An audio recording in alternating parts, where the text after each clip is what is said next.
My name is Christy Busby, and you are about to listen to the next episode of my podcast called F.A.T.E, From Atheism to Enlightenment. So come on in, join me. We're going to talk about it all, from atheism to enlightenment. Alrighty, guys, here we go. Get ready, and welcome to your F.A.T.E. Welcome, everyone, to the next episode of F.A.T.E. How's everybody doing out there? On today's show, we are doing something different. I have a gentleman who goes by Citizen D here with me today. He claims he's a former crop circle maker and he has a story to tell. We are discussing the conspiracy theories behind the crop circle phenomenon. Citizen D will be here with me, audio only, guys. We will get into that as well. Citizen D, welcome to your F.A.T.E, my friend. How you doing today? Oh, thanks so much. That was a great one. That's a good intro. You saved me some time. Well, I'm interested. All right, full disclosure from my end. I'll tell you everything I know about the crop circle phenomenon. I had a woman on a few weeks ago I interviewed. She actually did a documentary on the crop circle phenomenon, but she did a documentary called What on Earth. She was over in the UK. She was very involved in the crop circle phenomenon, very open to the alien aspect of it, and did a deep dive into what the phenomenon was, did a lot of research, and what she told me was this. She said everything was great, and then she said hoaxers came on deck as soon as this crop circle phenomenon started happening, and kind of all these little different groups started imitating what was happening, but in a lesser way, in a less dramatic way, maybe not as elaborate as the main crop circles that were like 2-foot-ball fields in length, and like were these like geometrical shapes that were just like very hard to replicate in the amount of time you would have to do that. So anyways, I just want to let you know that's where I'm at with crop circles. I personally think that the aliens were trying to do something to alert us to something, but I'm dying to hear your story and what you have to tell us, being that you were somebody that made crop circles. I guess my question is, how did you get into making crop circles? Who recruited you, and how did we get here? How did we get here, D? Well, firstly, I wasn't recruited. Yeah, nobody recruited me. Okay. My interest stems from my interest in ufology, which I've had as a child. You know, I've had a deep-seated interest in the paranormal since I was a child, and especially ufology. What we had in the early days, when you used to get like the Bufora magazines coming out once every 6 months, and you had the MUFON magazines, and you had the literature was much sort of the world was much simpler then. We had no internet, so all we had was like the periodicals, the monthly, the 6 monthly magazines coming from the like Bufora and MUFON. And we were getting UFO casebooks every year, which would like give us details of like old, classic cases like Kelly Hopkinsville and Gulf Breeze, all the like the classic literature. But we started to see pictures of crop circles, and they were literally single circles that had been pressed into the wheat, and they looked exactly like birthed, parked flying saucers. That's what they looked like. The crop had been crushed, and their precedent was the 70s Australian tully nests, which also looked like birthed flying saucers, but they were done in grass. But because over here they were done in crop, the crop was higher, so they were much more pronounced. And everyone was saying, look, this is evidence that flying saucers have landed.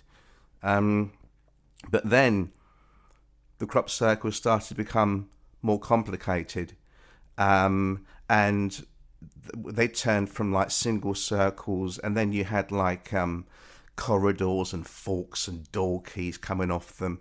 Now, I contend to your other guest, what I'd say to your other guest is those first crop circles did look like birthed flying saucers, but as soon as they turned into elaborate patterns, unfortunately, the connection between UFOs and crop circles had been so ingrained into the public psyche by that point that they turned not from birthed flying saucers, they then turned into this thing of, well, they must be messages from our galactic space brothers. There was this very clunky transition, which has never been explained, which many of the researchers gloss over.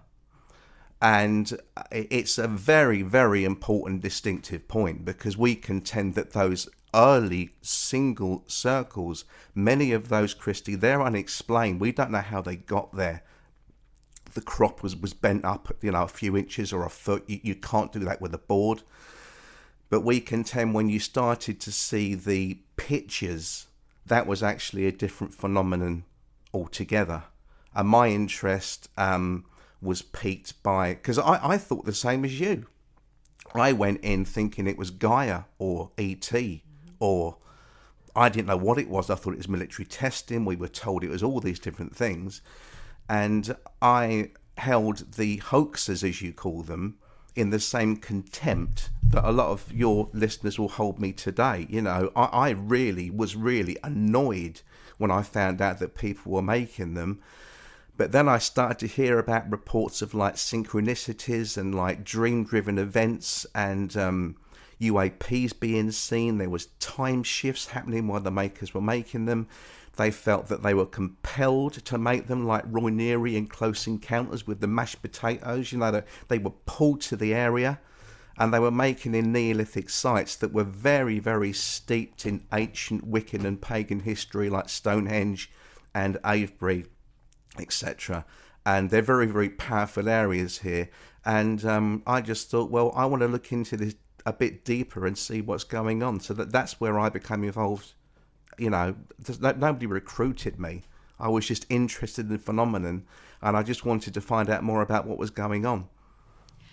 So how did you get involved? Because I listened a little bit about what your story is, and you were working with other people doing this type of you're right. There's this like there's like this narrative that we're some sort of clandestine society. You're not. How I got involved was, as I said, I was very annoyed when I found out that people were making them. And if any of your listeners wants to believe that some aren't man-made or a lot aren't man-made, what I'd say to you is this: don't look at this as hoaxes. Okay, we feel compelled to do this, and if you want to believe that crop circles are made by E.T. or whatever you want to think, don't dismiss the hoaxed crop circles, because there's something very strange going on with those as well. Now, I became involved because I was overheard saying that I thought that they were very powerful sigils, and they were placed in these ancient, really important landscapes. And a team heard me down the pub. And they said, look, there's a crop circle that we made last night. It's not finished, because a lot of them aren't finished in one night. And they're in out of the way areas, so you won't spot them. And they said, would you like to come out and, just do it with us, because we need to finish this circle off. And nothing odd happened. So I thought, oh, this is just a load of bull crap. They're just hoaxes. It's just a load of ego. They're just BSing everybody. And as we were making the circles, we saw a proliferation of UAPs when we finished the circle. And the UAPs disappeared when we finished the second that we finished the circle. All these UAPs appeared, and they were tiny. They were like, I thought it was camera flashes from Polaroids. They were like at waist level, and they were tiny. And they like surrounded the circle we just made, and the team leaders said, oh, we get that a lot. That's just like a little round of applause and to tell us that it's finished. And that's when I thought, geez, what is happening? and that's where my interest was stemmed.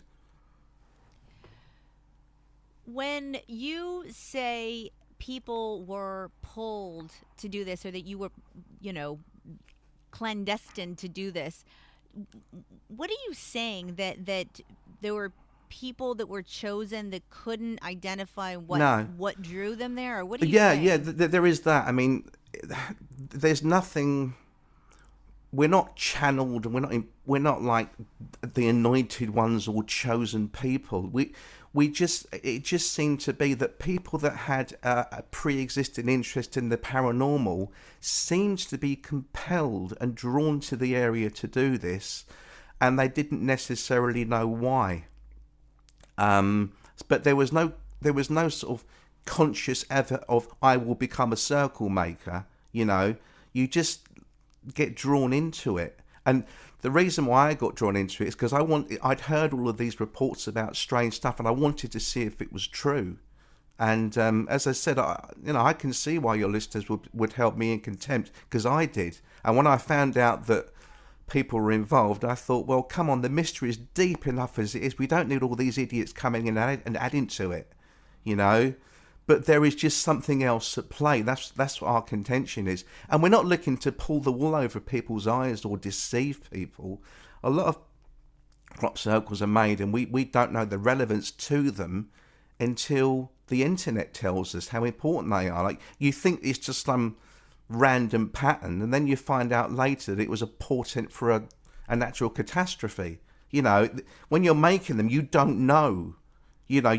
You get these ideas and you jot them down, and then afterwards you go, well, we couldn't possibly have known that date in that field could have had this significance. So we feel like we're being played in a way. There's this contention, there's a narrative that says, it's a game of chess, but we're not playing it, we're the pieces. We just think there's something else going on behind everything. Okay, so let's walk through this.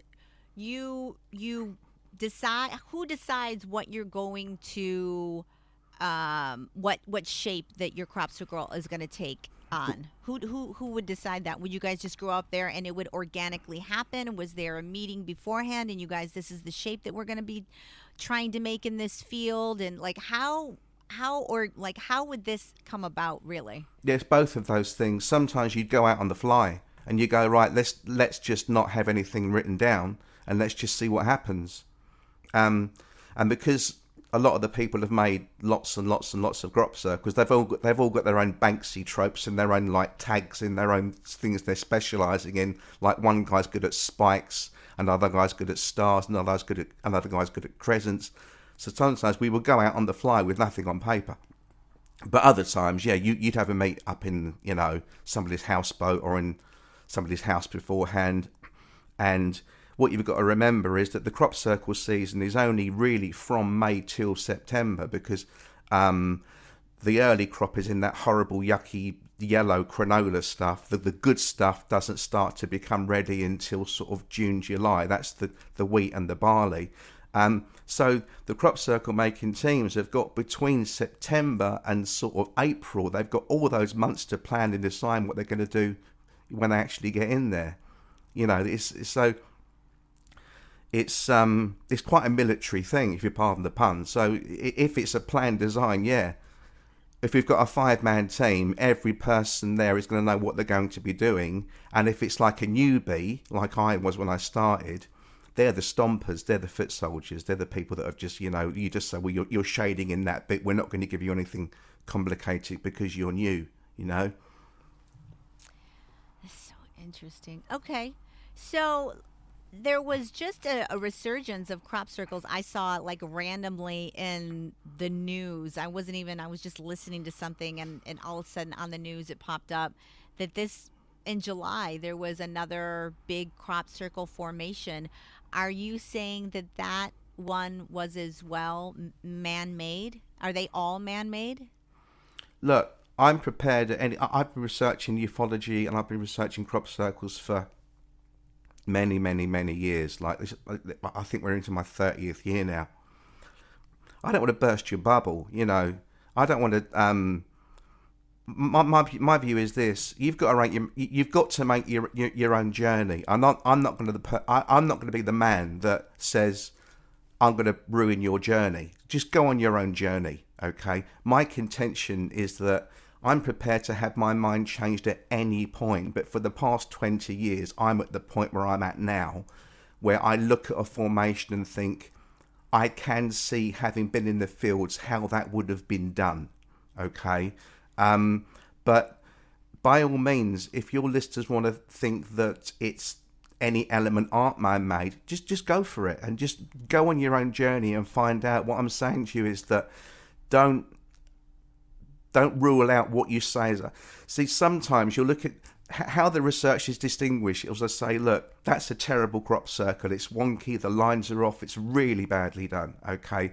And so that means that all man-made efforts must be bad.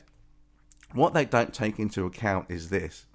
If you're a rock and roll band, all right, and you're really, really bad, okay, you can rehearse for 6 months in Auntie's basement and you can be as bad as you like, and you do your first gig, come out of the basement, do your first gig when you're ready.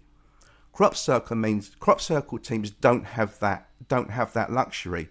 So a new team going out will be rehearsing in the open air.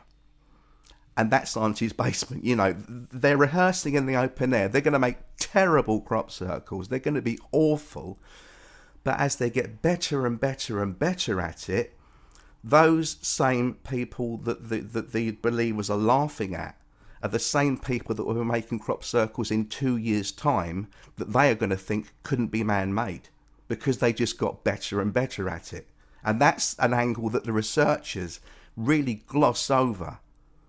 They say, well, it must be man-made because it's terrible. Yeah, it's terrible because it's a new team. How long have you you said you've been doing this for 30 years now? No, I stopped doing it about 10 years ago, but it took me, you see, for the first 20 years, also for the first decade and a bit, I was just an interested observer, you know, and I used to look at the Crop Circle Connector website every year and think, I'd love to go down to Wiltshire and just see some crop circles.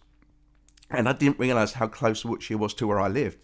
And then there was like 10 crop circles in the fields at that point. And I thought, okay, I'm going to go and see all 10. And the thing was, I knew 2 of those were man-made because the reports had said, they knew they were man-made for whatever reason. So I said, well, I'm going to do a trip to the fields to see 10, but I won't see those 2 because I'm not interested. So I'll just go and see the other 8. So I was just in the same place as your listeners. I was convinced that there was no way that people could be involved. And I was really disappointed when they were for about 10 minutes. And then I thought, hold on, if these crop circle teams are reporting all these weird things happening, then surely that's kind of even more mysterious than just birthed flying saucers or messages from galactic space brothers. That's where I am with it. So in my interpretation of what you just said was that even though they were man-made crop circles, you're kind of intimating that there was they were overseen by alien type interdimensional beings. We think that this is. You're kind of right. What I'm saying is this.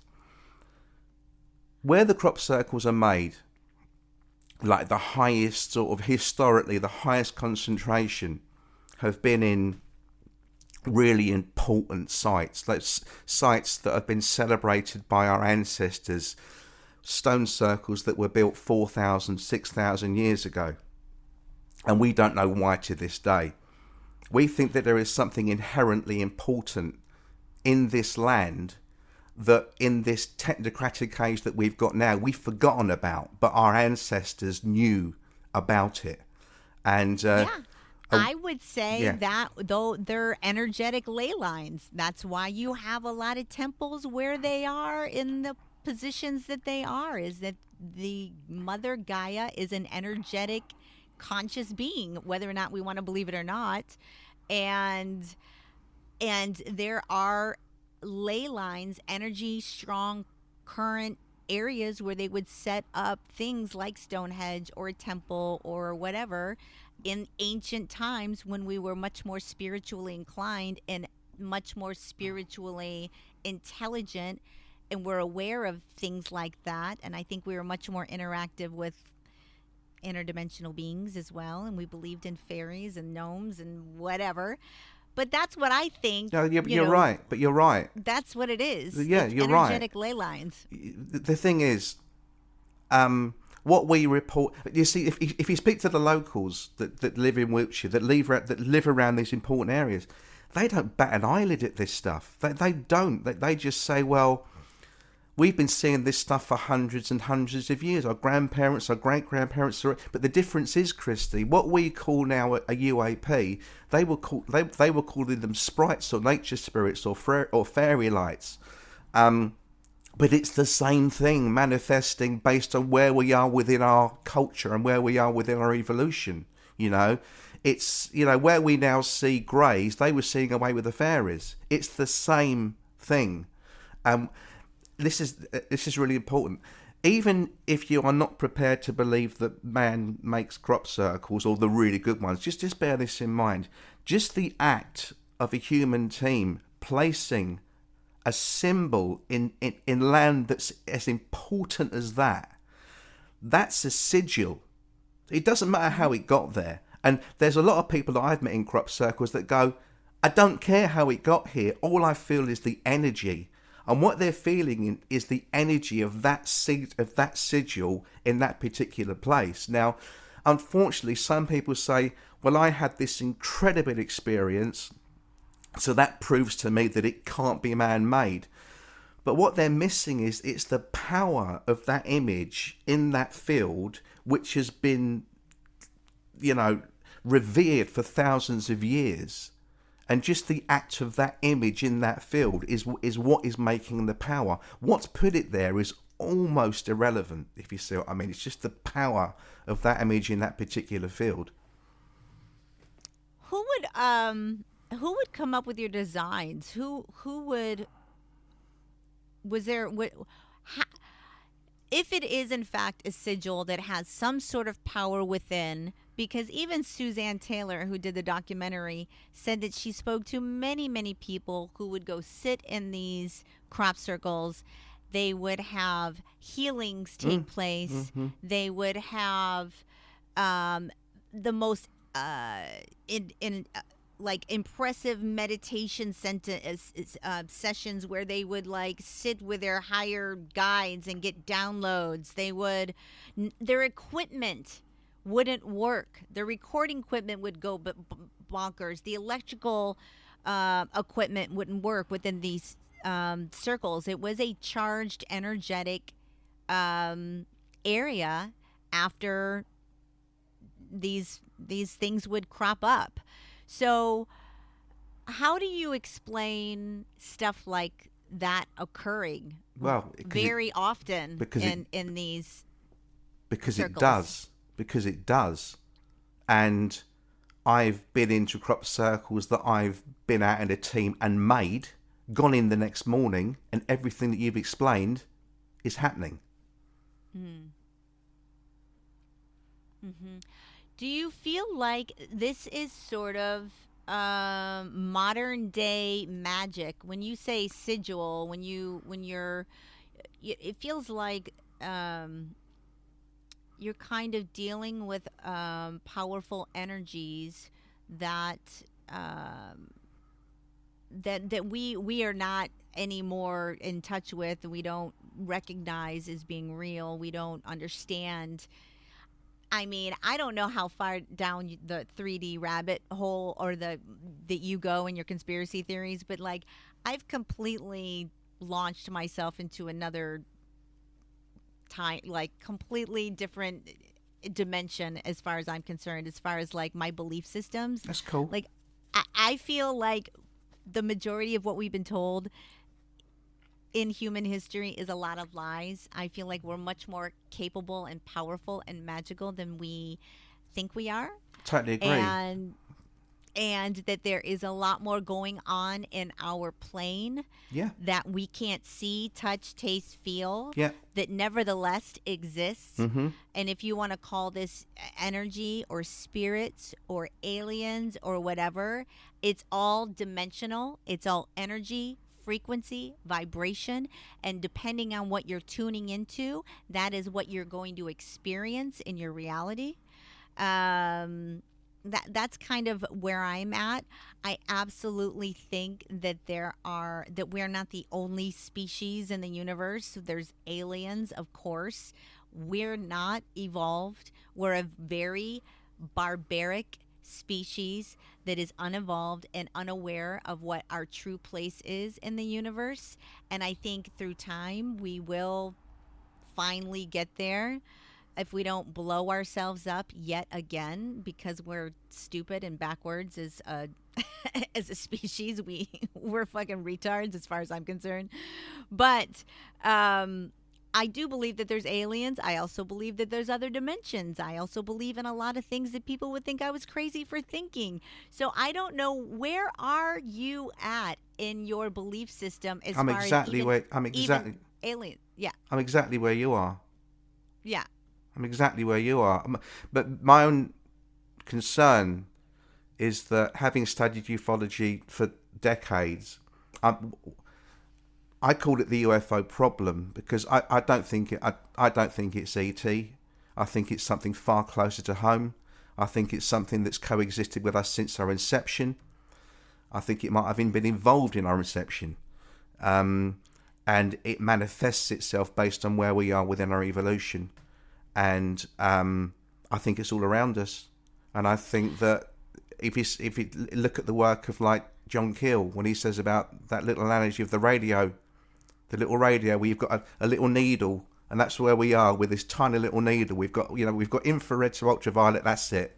But if you were to widen the needle, then you'd be open. That's the pineal gland. That's the third eye. Everything that religion teaches us, we just can't see it. And Yes. I'm also into what J. Allen Hynek said, the godfather of ufology. He said, if we had the UFO problem solved right now, if somebody was to write it down and say, this is the solution, we're not advanced enough to even understand it. So No. certainly when it comes to your question about design, we'll go and make a crop circle. You see, you write a design down, and you think it's yours, Christy, and then you go and make it in the field, and then 2 days later you'll have an argument with another team because they've gone, where did you nick our design from? We were going to put that down tonight, you sods.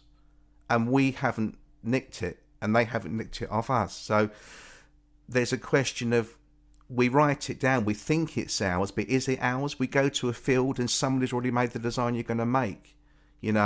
Or there's loads of instances where you have these synchronicities and dream-driven events, and you go to make the example that I always use is I had a recurring Ubi dream. I was having this out-of-body experience, and had this dream.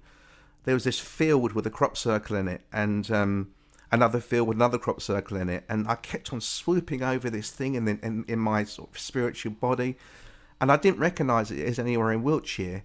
And then one day I was driving around by mistake, and I found this. I found where my dream was sort of situating me, and I put a crop circle down. I put one of my designs down, and then I found out the next day that there was another team in the next field making the other design from my dream, and I didn't know about that team, and they didn't know about us. So that's the sort of stuff you've got to look at and say, is this an interconnectional thing where we are talking to each other telepathically through the species field, or is there something else triangulating us? This is what I don't understand, whether we're talking to each other through the collective consciousness, or if there's something else at play. Well, I mean, it seems with all the I read and I absorb all I swim in this shit. So it feels as if all communication or a lot of it, when you get into interdimensionals, when you get into higher vibrational states or whatever, and there's lots of people that channel other dimensions, other beings, and whatever, and have full on profound, wise conversations. I have some of them on the show that channel interdimensional beings, profoundly wise intelligence, consciousness that exists out there that have the ability to tap into some people on this planet based on some sort of energetic connection. And a lot of times it's telepathic. So, I have no doubts that, telepathy probably plays some sort of role in how you guys are getting your designs and what the connection is there. And I don't know. To me, when you say UFO problem, I don't know what problem you're talking about. From my perspective, there is no UFO problem. I feel like humans in general should just, statistically, it is impossible that we're the only ones here. It's just not possible with the limitless galaxies and ginormous, ever expanding universe with millions and billions of stars and planets that we don't know about, that are so far beyond our ability to even intelligently think about the vastness of what we swim in.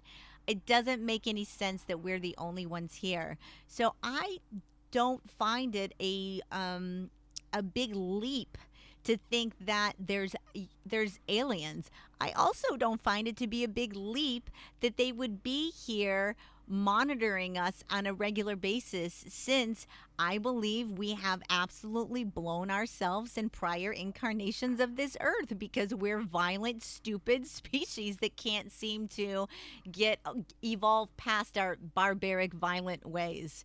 So, for instance, I personally think we're going to have full contact with aliens within the next 2 to 3 years, because I don't think they're going to allow us to put a nuclear weapon in our space. I don't think they're going to let that happen. I think it disrupts the energetic field, the consciousness, the ether that exists everywhere, that energetic plasma, if you will, that we swim in, that we don't recognize anymore. Everything is energy. We are all connected.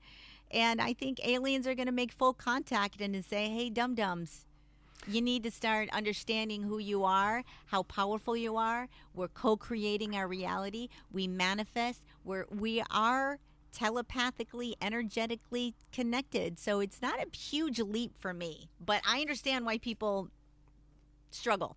The reason I called it the UFO problem is because I just think that I do think that there's a deception at play, and I think that the true ufologists, like the golden boys, like sort of Jack Valle, who to me is the most important voice in ufology, talks about the fact that it's a connection with the psyche. There's a connection with the human psyche and with the human consciousness that people do not give enough credit for. Okay, and he contends that what we see as greys aren't that at all. Okay, they manifest in that way, and I said to you before, it's an ancient phenomenon, and it's been with us since our inception. And the reason why I call it a problem is because I think by its very nature it's deceitful, and that's why I call it that, and that's why many ufologists call it that as well. I mean, there's many conspiracy theories about, I'm sure you're well aware of, like the Anunnaki. Of course, yeah. There's so many of how we really came to be as humans here, that aliens were definitely involved. But the overall consensus is that alien species were here. They kind of bred us, gave us a little bit of their special sauce, and built a slave race. And I think to some extent they're still here, and we still have a slave race. It's just built around a slave economy. We're very controlled. We're very censored. They don't allow us to have our own thoughts. We're programmed and led to believe things that aren't true. All right. So what say you, sir? Right. Let me just put that back to you, okay? So we're told that we are these spiritual beings that are capable of anything. We're multidimensional. We can we can do the impossible. As long as we tap into our inner selves, we can do what we like. Is that what you're saying? Yes. All right. That's what I'm saying. In that case, why can't we flatten wheat by moonlight? Because our own belief systems. No. It's What I'm saying to you, why do people not believe that humans, in our infinite capacity, can make pretty patterns in the crop? Why can't we do that? I don't know if everyone I certainly don't believe. I think man is one of the most creative beings out there. If you can say anything about the human nature, you could say we are super creative, and I don't think there's anything that we can't accomplish.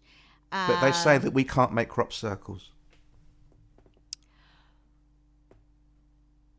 What do you mean? Who's saying you can't? Are you saying that there's people out there that are saying that they were absolutely not man-made at all, none of them, and that they were all had to have been made by some sort of alien species? Is that No. the line of thought? What I'm saying What are to you you is saying? this. If you see an elaborate, brilliant crop circle, why can't that have been made by people? I wouldn't say that it's impossible that they couldn't make. But I people mean, there's do all say these- it's impossible. It's true because of things like the how elaborate they are, how That's huge not they are. that's not a reason. No, I'm if just you've got saying if you've got they're if you've got a 20 rationalizing if you've got a 25-man team that know exactly what they're doing and have been planning it for months, why can't they do an elaborate crop circle over 2 football fields in the space between 10 p.m. and 3 a.m.? Why can't they do it? I'm certainly not on the camp that you couldn't do it. I'm kind of in the camp of why would you do it? Well, that's a different question. I'm in that camp, but I'm not in that camp. That where is it a could different not question. Be done. That's why Yes. we're talking today. Yes. The why is what I'm why. talking about, okay? What we are saying is we are compelled, we will put a design down, we think it's ours, and then we find out that that particular pattern in that particular field on that particular date had a relevance that we could not have known about until it comes out on the internet 2 or 3 weeks later. But what I'm saying to you, Christy, is the mystery of crop circles is still all there if you contend that people do make some or all of them.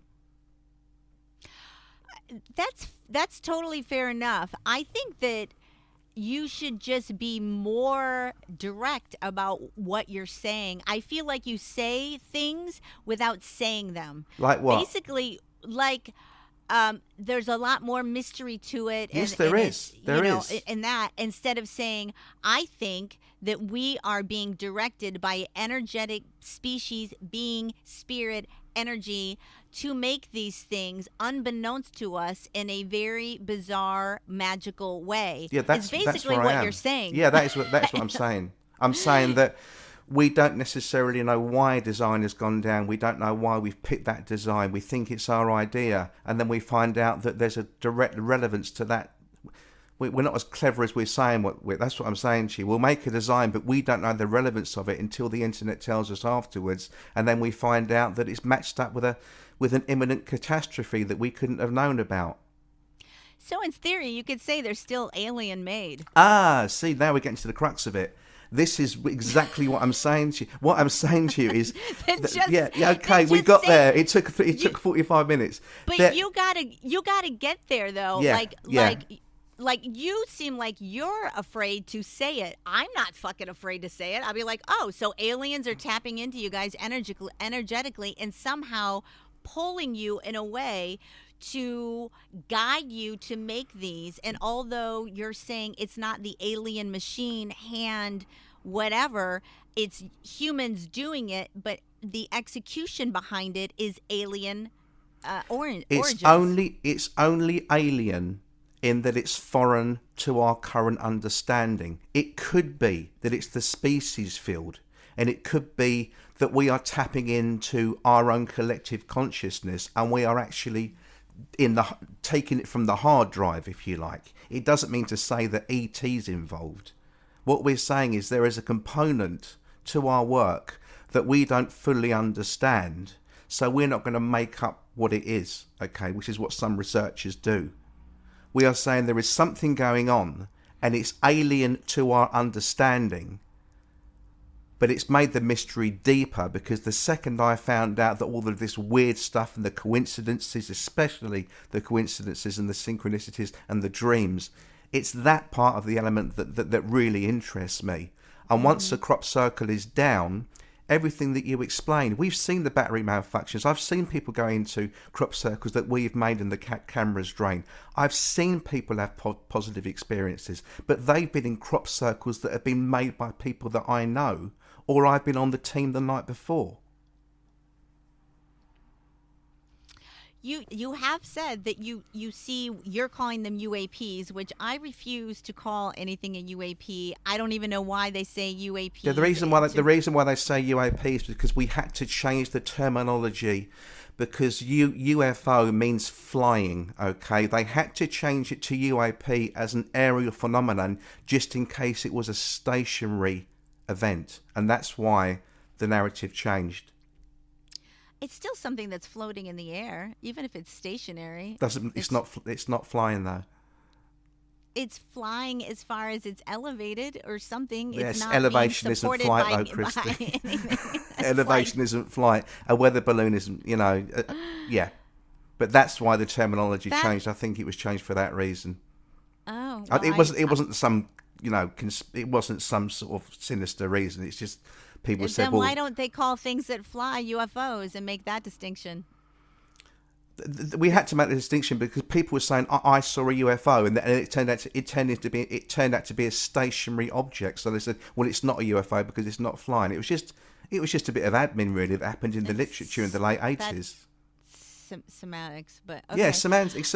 Yeah, semantics. It's all right. So let's do you feel like there is any kind of government cover up going on in conspiracy theory land? Because I was under the impression for a little bit there that these hoaxers that they kind of were a distraction from the excitement, because it was very exciting initially when these crop circles were coming out. I know, but you're specifically talking about two different things. What you're talking about is the Doug and Dave events from, when the two guys come up and said, we made them all, okay?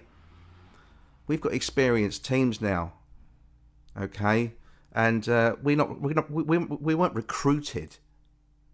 We just felt an interest, and then you meet other people that made them, and then you train your teams, and then they go and train their teams. There's no secret agenda here. We're just compelled to do this. There's no conspiracy. The only conspiracy is that people don't want to believe that people are capable of making them. It's not a narrative people want. So let me ask you this. Your purpose for coming out and getting on podcasts and telling your story is to explain or let people know what? That you mustn't dismiss what you call a hoaxed circle. And also, for something to be a hoax, there must be a parameter which it is imitating. I need one example of a definite crop circle that has definitely not been made by people, and there's 100% proof. Have you got that circle for me? No. No, nobody has. So you can't say something's hoaxed unless you've got a cast iron 100% go-to to compare it against. So are you saying that absolutely every single crop circle that has ever been made out there from the time they started coming into the global consciousness have all been man-made? There hasn't been any evidence or any circle that was made that was not without a human hand? I certainly think that the circles that kicked off the phenomena, which were the the president was the tally nest. Those very early events, the single circles, like the birthed flying saucer things. I'm not saying they're birthed flying saucers. They just looked like birthed flying saucer marks. A lot of those can't be explained. But I think that that's a different phenomenon to the pictures. So your ultimate goal is just to let people know that the crop circle phenomenon, which is still alive and well, yes. I mean, just this past July, there was more crop circles in the news. So Yeah, there was more crop circles on the news, but a lot of those were made by the same teams. So if you've got the same team making 6, it doesn't mean to say there's been a resurgence. It means that team just made a few more circles this year. well, when I mean resurgence, I mean I think lots of crop circles get made probably out there that I never hear about. I'm not hearing about it in the news. It's not coming on my radar. I'm not in that world, so I wouldn't know about every single crop circle that comes into fruition out there. But when it comes up into the news, in my eyes, that means it's bubbled up to mainstream land and No, people it bubbled up this year because there was a really, really good one in Sutton Vaney. That's Okay. it. Got it. All right. Well, I mean, what's your belief system as far as, nature of reality? What are we doing here? Do aliens play a role? Energy? Like, where are you at in the world in the spectrum of conspiracy theory of the nature of existence? I'm very much where you spent 2 minutes on it earlier. I didn't disagree with anything you said. I think that our true potential is suppressed. But the irony is, part of that true potential being suppressed is that people don't believe that people can crush corn into pretty pictures. My contention is that we are much more important. We're much more spiritual. We are much more capable than people give us credit for. And I think that the importance of us placing these sigils on these particular areas where our ancestors were far cleverer, and we've forgotten most of what they know. It's just we're in a position now where I think we've got problems, and I think that our forebears and our ancestors knew a billion times more than we do now. And I'm with you. I think probably we've been to this point before. I think we have. yeah. I really do. But I really do agree with you. But I think it's not our place to play. Basically, we're not advanced enough to understand this stuff yet because we're too close-minded, and we're suppressed, and we've got the media, Yeah. we've got the X-Factor, we've dumbed down, all the stuff that you know already, Christy, okay? Yeah. Yeah. But as far as the crop circles are going, I'm just saying the reason why I'm doing these podcasts is to let you know, don't throw the baby out with the bathwater. If you see something that you think's a hoaxed crop circle, people are still having magnificent, experiences in those things. There's something else at play. We're getting all these synchronicities and coincidences, and people have magical experiences in them. It's the power of the image that's in the field rather than how it got there, and it is to do with magic. It's like you said, when Jimmy Page was messing about with Aleister Crowley stuff in 1970, in the 70s, no one said, oh well, the spells can't be real because they're cast by humans. They still had the same effect, and that's what my contention is. Obviously what we're doing is benevolent rather than anything bad, we hope, but what we say is there's a mystery going on. There's something else going on where we make these images and then we find out that it had a relevance that we didn't know about and we couldn't have known about. What kind of relevance are you talking about? Say you do a sigil, and a sigil basically is kind of a ritual. Like, how would you define sigil? Well, for a start, a lot of teams that I know, when I first started doing them, I couldn't understand what they're doing, but they were doing incantations before they made the circle. It wasn't scripted. So they're doing ritual. Is that they're doing a ritual practice over these circles? If they're speaking, they're spelling. They're spelling. You're putting that energy, that vibration, that into the etheric plane. It's the intent. It's the intent. Intention. Honored. The incantation was basically to just sort of make sure that we were there for the right reasons and could we be protected from being caught and all that sort of stuff. It wasn't scripted, but you're right. It's the intent and the willpower and the belief that goes into the making of the pattern. And you've got to think, you've got 15 people there expelling the same energy. They're all there for the same reason. And they're all expelling that same energy. And a lot of the time, they're very spiritual people. It's that that's creating the power. And ultimately, Yes. Christy, what I'm saying to you, this, even if you don't want to believe that they're all man-made, you've got to look at this element of it, because it just shows you that there's something going on with man-made circles that is not being investigated because people don't want to know that people are involved. But even if you just say, well, we know they make some of them, don't dismiss this. There's something else going on, but it goes against the alien narrative because people don't want to hear it. I was really angry when I found out people make crop circles. I thought I'd wasted 20 years of my life. But when I saw what else was going on with the power of the images and their relevance and their significance, and we didn't know about the significance, that's when I thought, if you're brave enough to just, take that on board, then the mystery's a lot more interesting and a lot deeper than birthed flying saucers. I mean, certainly there is so much more going on than what we think. We are spiritual, energetic beings that are covered in a meat suit, and that energetic, spiritual being doesn't die. It is an awareness. And when it comes to who we are at our core, take our ego out of it, take our bodies, take our personalities off the table, we are an energetic awareness that seems to be eternal. That's what we are. I totally agree. And I think that this knowingness of being able to take our power back and take control of who we are and understand that we are very much more powerful beings is going to be one of the best things that happens to humanity. And all of these conspiracy theories or whatever you want to say about crop circles, I think is just like one of the many tipping points that we're going to have that's going to start bubbling up in our consciousness, that's going to illuminate us to who we really are. I agree, totally. And what I add to that is that if you take what I'm saying on board, none of what you said changes.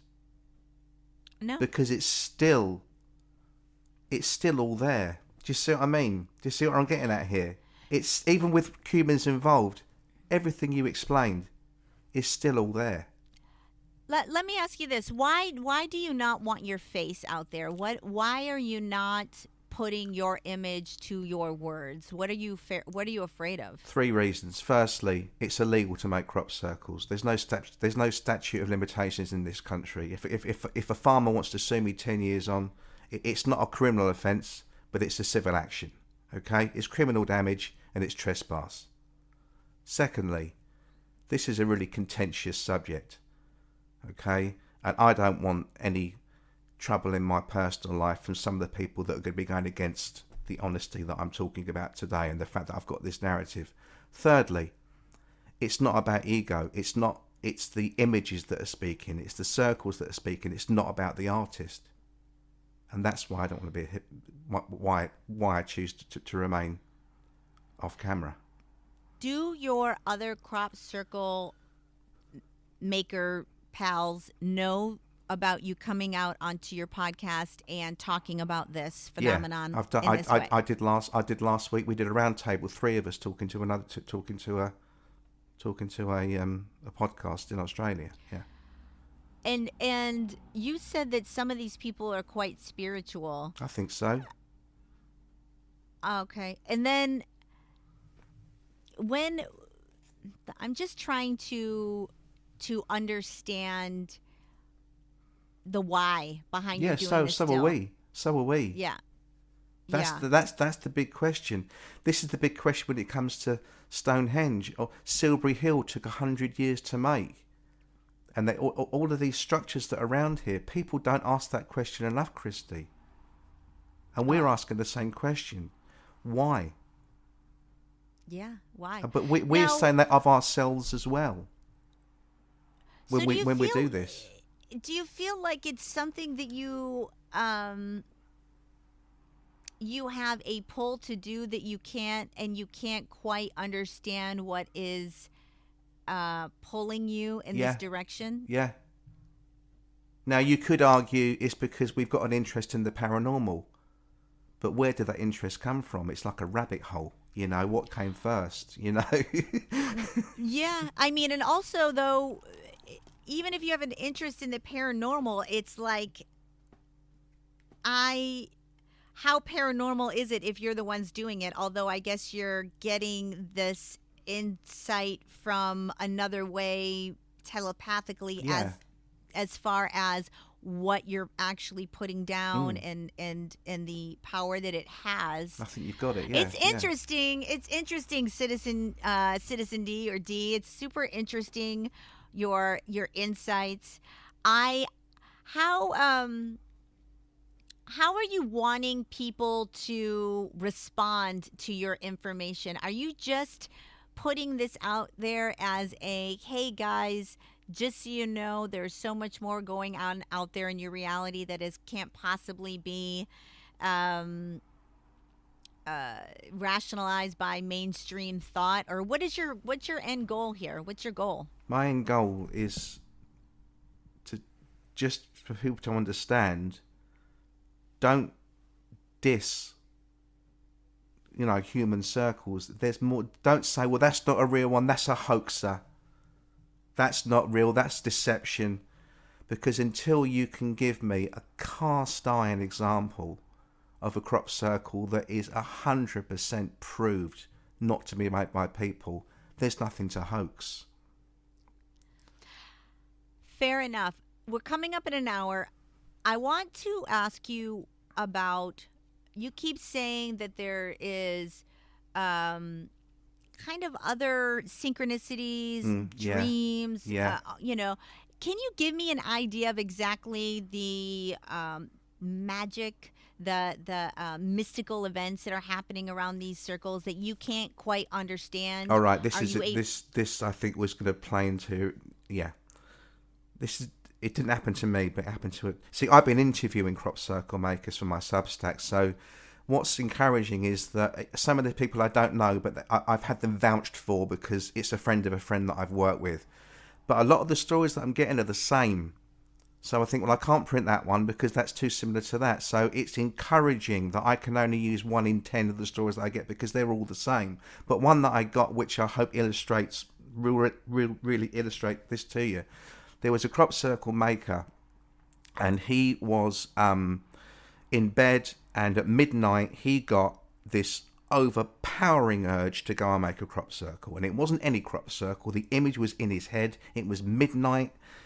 There's nowhere that he wanted to be less than in a field thrashing on a circle. He couldn't get a team together because it was midnight, obviously. You know, and we start at 10 p.m. and you have all day to prepare. And he said he had to yield to it. And it wasn't like this joyous calling. He said, I had to yield to it in the same way that you have to feed your cat if it's scratching at you for food. I had to do it. It was the only way that it would stop. So he got his kit together. He had to make it by himself, so he actually used tent pegs, to make do, rather than other team members. Anyway, he went to this field. The image in his mind, it had to be this particular pattern, and it had to be in this field. But he went to another field. He thought, well, this field looks like the other one, so I'll do it here. He started to walk into the field to make it. He felt nauseous, sick, terrible, headaches, and it didn't subside until he went, okay, I'll go to the right field. He went to this other field, made this crop circle, exactly the image in his head, exactly the field it should be, and then it was about 3 a.m. by the time he finished it, and it was really exhausting work, and he slept there.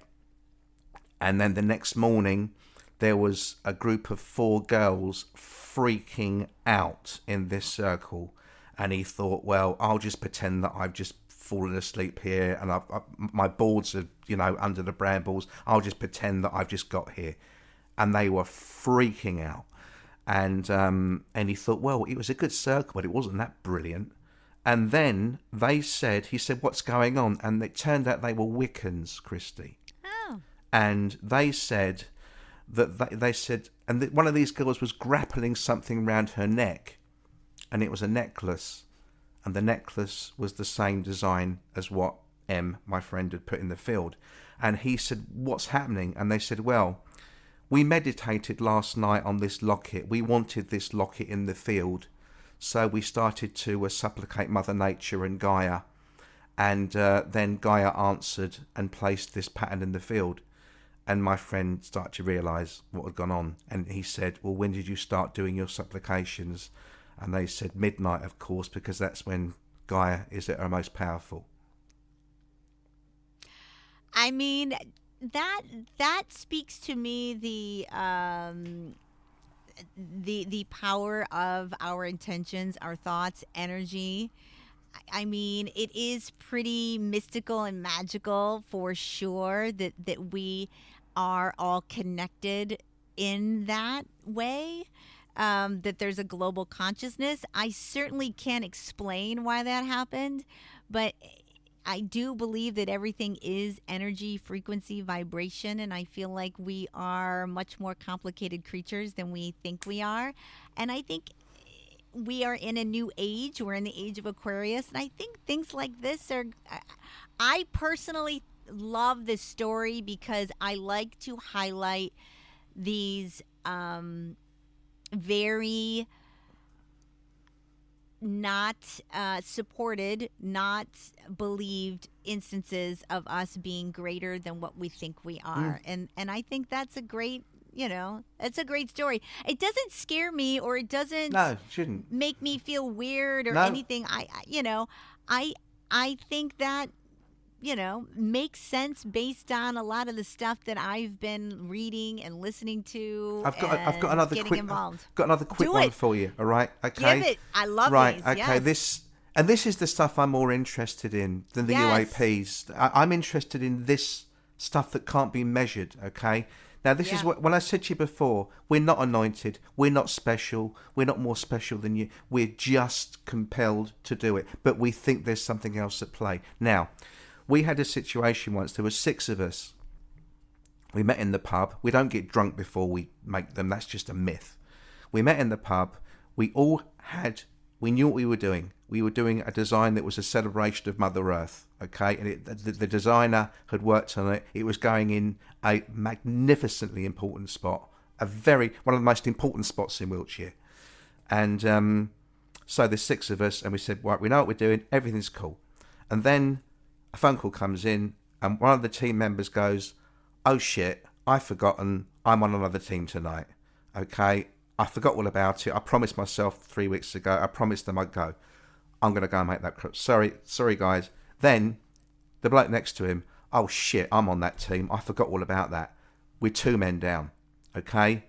Then somebody walks into the pub, and it's somebody one of us knew, and it was a tourist who knew we were makers and said, look, if you guys are short any time, I'd love to come out. So we recruited him.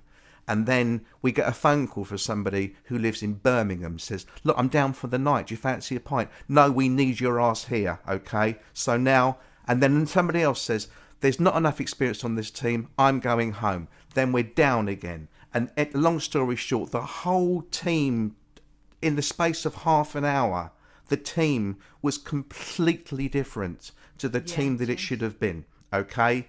And we went out, and it was quite awkward in the UV because we didn't really know. We were all strangers to each other because of like these little manipulations and these, he's gone, he's back, who's this guy? And one of the guys passed around a stick of gum, and it was all very complicated. It was all very awkward because we didn't know each other. And one of the guys said, he looked out the window and he said, do you know what? If only my mum could see what we're doing, because she's a spirit. She was a spiritualist, and this is right up her alley. And I said, well, you can bring her down. And he went, no, I can't, because she passed away last year.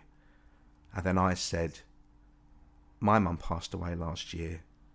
And then the whole team, my mum passed away last year. It's like Spartacus. And we realised that everybody in that UV had suffered the same loss of the same parent the year before. And then we realised that we were making, what did I say to you? We were making a crop circle, which was a celebration of Mother Earth. Yes. And that's the stuff I'm interested in, Christy. And that's the stuff I want to get across, where we're going, what the fuck is happening? Yeah. I mean, I think it's fascinating. I really do. I mean, I love stories like this. I love the synchronicity. I absolutely am glad that you are able to come onto the show and talk about it. And I hope you reach as many people as you can to enlighten us to the magic that is behind our lives. It is more magical. I say it on this show all the time that our lives are much more magical, mystical, and unexplainable than we think, and that we're distracted by bullshit, and that we are powerful creators, we're energetic beings, and you've definitely lived an interesting life. So you're out of the crop circle game then now? Is that, you said you're retired now? The only reason I stopped was because the hours in my job changed. Oh. It's really mundane. There's no mystical answer to it, Christy. It's just something boring happened. But what's interesting is that when I'm collating these reports, I'm getting the same pull, not to do crop circles again, but I'm getting the same synchronicities in doing this, in constructing my Substack. I'll meet a random person and then they don't know me, and then the conversation will turn to crop circles within 2 minutes from somewhere else, and you're going, that wasn't supposed to happen. And you think, what happened? Because I wasn't wearing a t-shirt or anything. We were talking about something completely different, a random stranger, and then it turns into crop circles within 2 minutes. And I'm thinking, even my missus is going, well, that was weird. It seems that if you're interested in it, you kind of start attracting it again, even without being in the fields and making them. 100%. I think if you pay attention to spirits or UAPs or synchronicities or your higher self, or you're tapping into the energy around you, the universe is going to speak back to you. Yeah, totally. It's, you're paying attention. Paying I'm going to give, attention. yes. And I think that's one of the reasons why I do this show, is to get people to start paying attention to the energy that we're all swimming in, that we take for granted, that we have completely tuned out. Yeah. But if you tune in to that energy, it's going to communicate with you in the most magical ways. And nothing is a mistake, and synchronicities are real. Exactly. Nothing's a mistake. Yeah. You're always putting out a vibration, a resonance, and there is a universal law of attraction, and you will attract what you're vibrating at. It's just one of the ways the universe works, in the mysterious ways that it does. Yeah, I'm really interested in the fact that I did a podcast a few months ago, and a really interesting point come up on their side. They said that because I'm interested in crop circles and ufology, that just by talking about it, you're in like the theatre of the macabre, if you see what I mean. Yeah. You're in a weird place. But if we weren't talking about crop circles, and you were to make a list of 10 really, really, really weird things that happen to you in your day-to-day life, going shopping or driving around, would that be any different to the list that you make if you're actually in the fields and you're or interested in, or you're sky watching? Would it be any different, or are you just paying more attention to it because you're in an environment which interests you as being paranormal? I mean, I don't know. I feel like I feel like everything happens for a reason, Yeah. and I feel like nothing's an accident, and I feel a lot of what does show up in your reality is based on what you focus on. What you focus on grows. Yeah. What you put your attention to will grow. So if you're focusing on something, if you're putting your attention towards something, it's going to manifest it in some way in your reality, because at the end of the day, I don't think that any of this is real. I think we're in a 3D holographic energetic VR, best VR set in the world, and I think there's a higher self that is a part of us, and we are in some sort of weird holographic game of sorts, and it's all energy, and nothing is quite solid. I mean, even quantum mechanics will tell you nothing is solid. Not when it comes down to it. We're mostly air. It's energy. We're all energy. So when you start swimming in that theory, all of this stuff to me starts making a lot more sense. Of course that's happening. Of course this is happening. But the vast majority of the people on the planet aren't even open to that thread of thought because they're very much programmed to believe something else. I think it's interesting that, as I said, in the 80s and 90s, I was deep into ufology. I was really, really obsessive about it. I was a bit of an evangelical about it, talking to the wrong people, and I was really obsessed, and everyone thinks you're a nut. And then Yes. now, 30 years later, the same people, because I was friends with them, they're still friends, the same people that were calling me a nut 30 years ago and now came back to me and saying, I saw something. And you're going, you're 30 years. I've been in this for 3 decades. And they go, is there something to this? And they would never have said that to me in 1990. The awareness is changing, I think. Oh, I agree. I think there's a great awakening happening. I think a lot of people, especially since post-COVID, when people got locked up in their houses without work and distractions, and they started looking around and thinking to themselves, this life really doesn't make much sense to me. There's got to be something more. And I think a lot of people started asking a lot more questions about the nature of reality, about what work is, what our lives are, what are we doing here. I think religion is a whole nother topic, but I think religion is just a man-made system in which we are to be subordinate to, that is meant to control us, to put fear in us, to keep us from awakening to who we are, to keep us locked in a belief system that is not serving us. And I think that as time goes on, I think, and we get more and more into the new age of Aquarius, I think that there's going to be a lot more people that are going to start investigating things and accepting ways of being and seeing that they never would have before. I went through that very iteration myself. I was an atheist my whole life, and now I have a completely different belief system. And I think it's happening to millions of people over the planet. I can't tell you how many people reach out to me and say, hey, I've had a near-death experience, or I had this happen to me, and it completely changed my view, or I had another being talk to me in the shower. I'm a medium, and now I can talk to people that have passed over. Like, I just talked to so many people that have the most outrageous paranormal experiences happen to them that, to me, they almost seem quite literally normal. Like, paranormal is kind of normal to me. And I think the more we start normalizing these things instead of making them the outlier, the better our society will be able to embrace who we really are. I agree. And when people say extraordinary, what they actually mean is it's extra ordinariness that we don't understand yet. It's all ordinary, really. Yes. It is. It's all a part of who we are. Yeah. And, it's why I do this show. I love talking about this shit. And you'll have to keep me posted, because I am interested in these crop circles, as far as, like, if they are sigils, kind of ritualistic, kind of being compelled to be birthed in this 3D plane. This is fascinating. I loved this discussion. I loved that I was able to do a podcast and go deep into conspiracy theory land.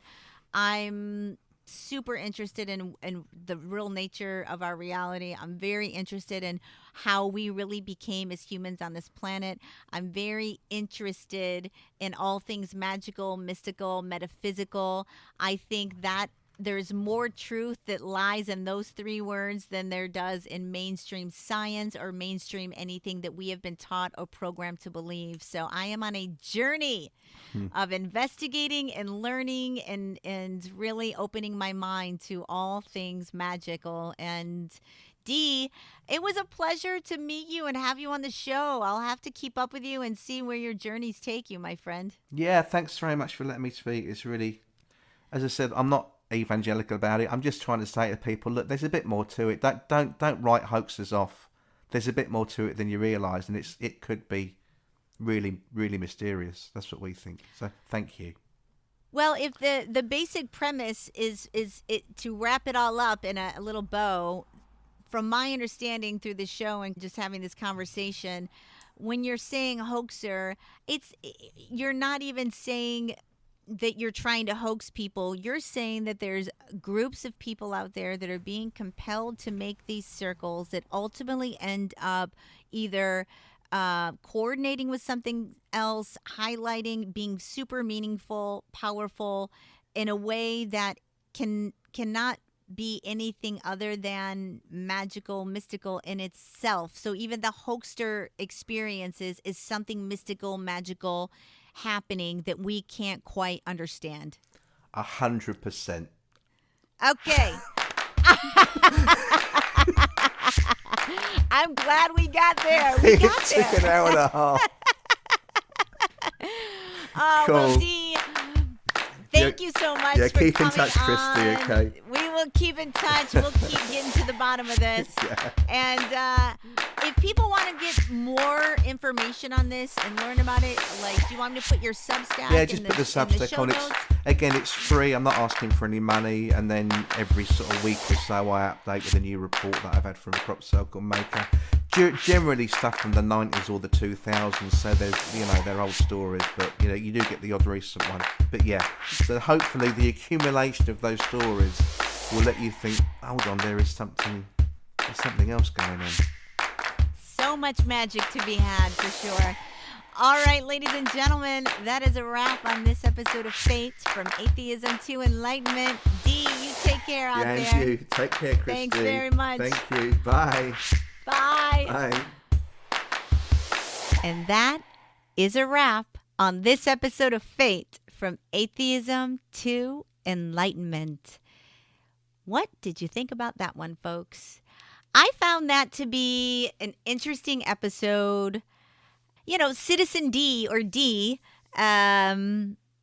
it's interesting that he's out there telling his story in a way that I personally, maybe because just of who I am, I think he should say it more outright.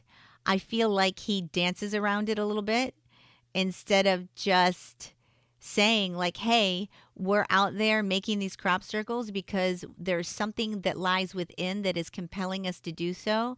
And yet every single time it turns out we do it, it ends up having some sort of other epic meaning in our lives or in the global consciousness, or some sort of underlying meaning that nobody could have understood.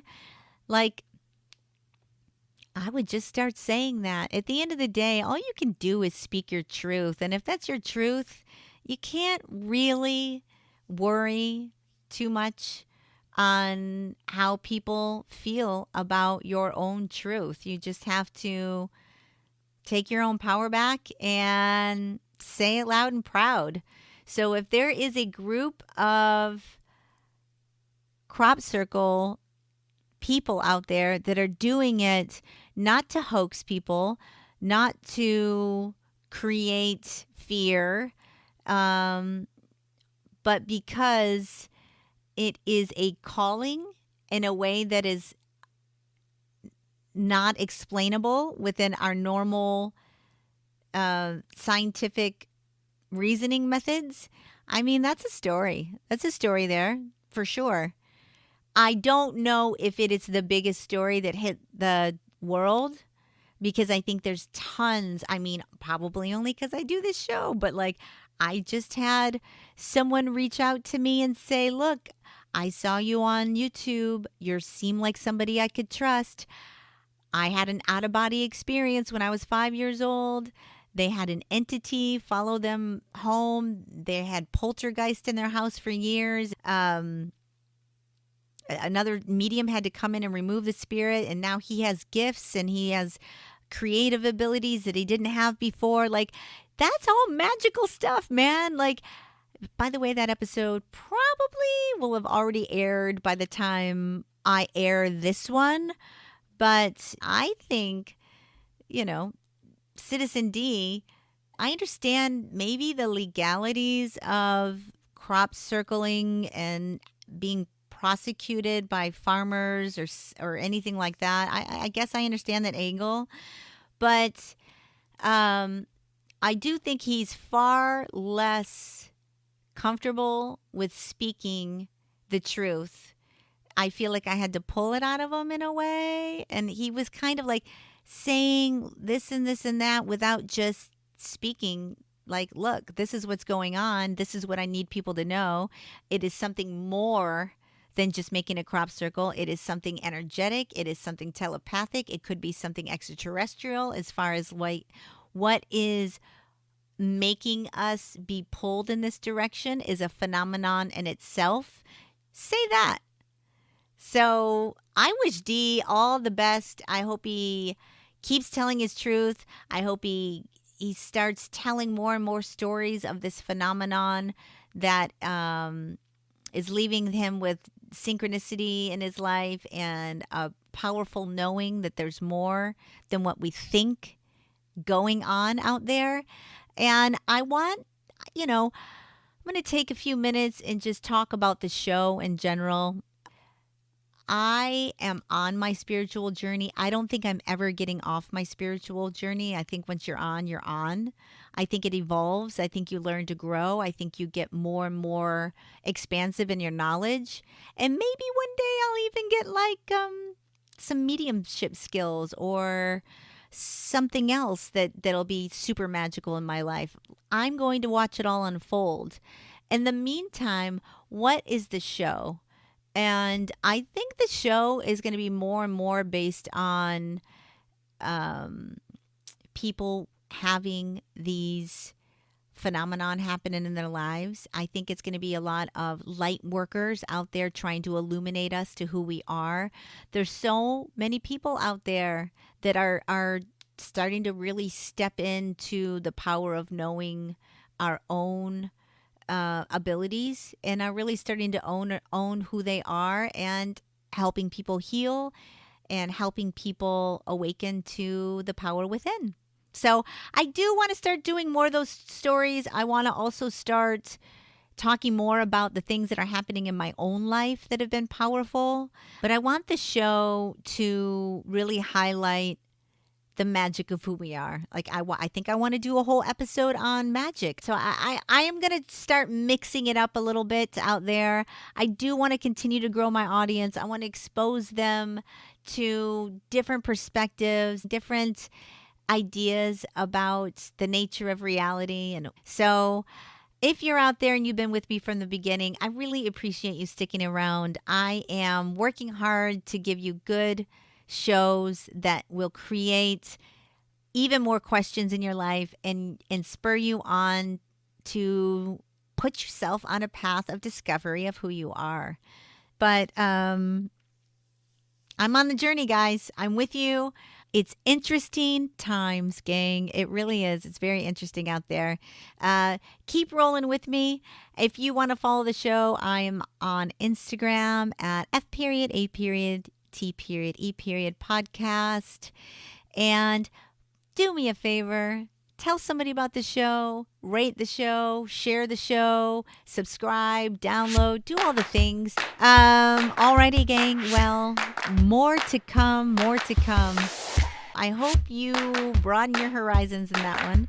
I will put the Substack in the show notes. If you're interested in learning more about his phenomenon, I highly suggest you subscribe and get to know what's going on in Citizen D's life. I think it's called It Can't Be People, or It Can't Be the People, the Substack. I'll put it in the show notes. Check it out. We will see you next week on Fate, from atheism to enlightenment. And welcome to your fate, everyone. I'll see you next week. Bye.